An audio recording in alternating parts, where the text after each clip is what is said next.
The mother was a more permanent figure in the patient's life and is most to blame for what unfurled later.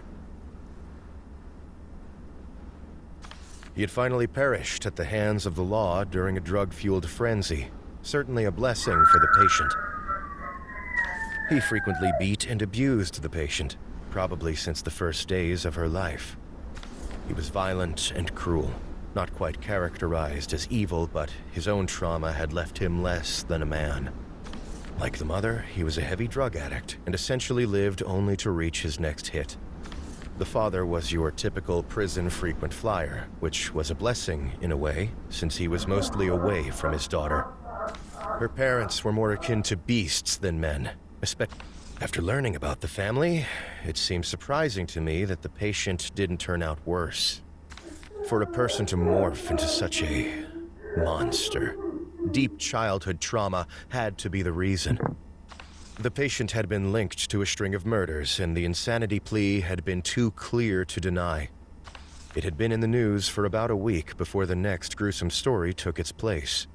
After a glance through her file, even a layman wouldn't be surprised by how the patient got into this situation. This first day was uneventful overall, and the patient had been rather passive. We would soon start consultations.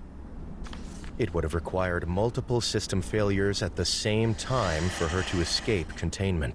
We housed the patient in a secure room on the second floor behind several locked gates.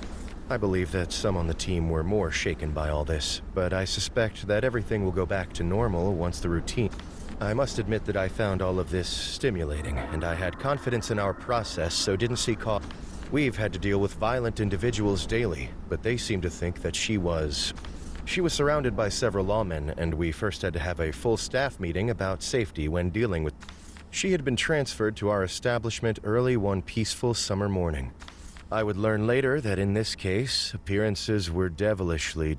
The first time I saw the patient, I must admit that I was unprepared. Seeing her in person was a different. I internalized this as a point of pride. So many modern practitioners have no passion for their work. I've been called unconventional by some and have a reputation of taking on these imposters.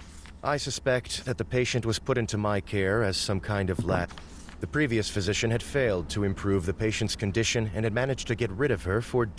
I had been anticipating the first meeting with the patient with a blend of doubt and excitement. What had I gotten myself into?